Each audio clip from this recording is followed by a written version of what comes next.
Hi guys, so for this first part of the task, you are going to come up with a plan for your cardboard structure. So you're going to need to take a new double page in your sketchbook and we're going to divide this into 3 sections, 2 on your left hand side and then you will have 1 on your right. So the first one you are going to have is going to be brainstorm. Again, you can just loosely title that. Then we have top 3 ideas, and again I'm just sketching this about halfway down my paper, and then over here is going to be final design. So 3 things that we need to have, 3 components that we need to have across our double page. So the first thing I'm going to start with is a brainstorm. So I'm coming up with lots of different ideas of various kind of subject matters that I can base my cardboard structure on. So I am just going to title structure in the middle. Again, how you want to sketch this out is entirely up to you. You might want it to be a list, you might want it to be a mind map, that's entirely up to you. So I'm going to start off with some headings. I'm going to go food, I'm going to try gaming, so you can have a little look at the slides previously and you can see all of the different examples, different things that you can make. Let's see, technology. To see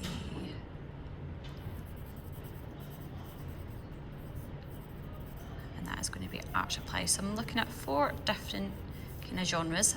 You can obviously vary yours, use your device to come up with some creative ideas. So food, I'm thinking pizza, might want burger, noodle box could always be really interesting, some sushi. Gaming, might want a retro Game Boy controller, and again you are going to fill out and complete your mind map, paintbrushes, etc. So I would fill all of my brainstorm as much as I possibly could. Again, come up with lots of different ideas. What I'm then going to do is I'm going to pick my kind of top 3 ideas. So my first one, I like the idea of doing a controller. Now for me, I am going to do a NES controller. If anyone doesn't know what a NES is, it's the very first Nintendo Entertainment System. So that is a controller that I am going to do. My second idea, I might look to a laptop. My third idea, let's see, I am going to look for, we'll do some supplies. So I'll have lots of kind of art supplies. Again, my controller, you can use your device for this section here. So if I go into my device, type in what I'm looking for,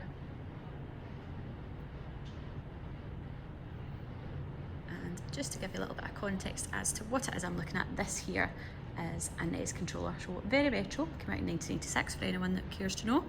And this is what I'm going to sketch out first of all. Again, very sketchy. Obviously you can spend a lot more time on your sketch, it doesn't have to be totally perfect, but you're just giving a little bit of context as to what it is.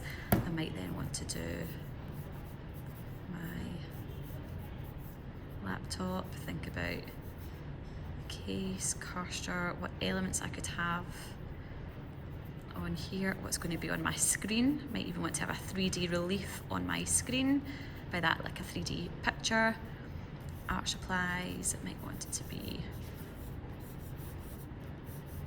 a container full of brushes and pens, scissors, etc.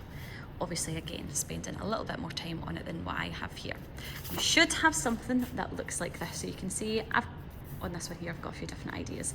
So I've got a camera, I've got my NES and controllers, this is what it looks like. I've come up with a pizza here, but you can see I've got my brainstorm, my top 3 ideas, and then on this next page, this is going to be your final idea. So you need to come up with a net. Now, That is similar to what you would do in DT. You can imagine if you had an object in front of you. So if I had, say I've got this glue gun here, if I had this object in front of me, if I was to take it apart and lay it completely flat out, how would that look? So you're coming up with the net of an object. So again, I have picked my controller here. I'll do it on my blank side here. So I know, and again, you can use your device for inspiration. I know if I'm looking at my controller, obviously it starts out as a really basic rectangle. I know that there has to be a bottom to this. So imagine that this is my top here. And then rather than just going straight in with one exactly next to it, I know I need to have a separation. So I know that it goes straight across, it comes down, and then I have a bottom section. So this is how my net looks so far. So this is where you're going to really need to problem solve and carefully consider what object, what structure you're going to make, if it is feasible, if you are able to make it successfully. Again, this is going to be a test of your skill level. So I have the two sides of my controller. I have the top and the bottom. What I then will need is my sides here. Now, rather than just drawing a line straight across, I just need to draw where it meets. And what I want to do is I want to have one at either side. So you can imagine if I draw this on cardboard, if I cut it out and fold along these lines here, they will all join together. So I want to have them across all sides. I'm then going to do the same template for each of the components that I have on my design. So I have the little cursor. Again, obviously you're going to spend a lot more time on the design. I have my two buttons. I know that I'll then need a box big enough for each of those to go in. I'm going to need to have a kind of idea, problem solve what my wire is going to be made off of, but you are going to end up with something that looks like this. So I now know I'm going to have a net for my basic shape. I need a panel that's going to go on top of this, and then these are the components that I will need to cut out and stick on top.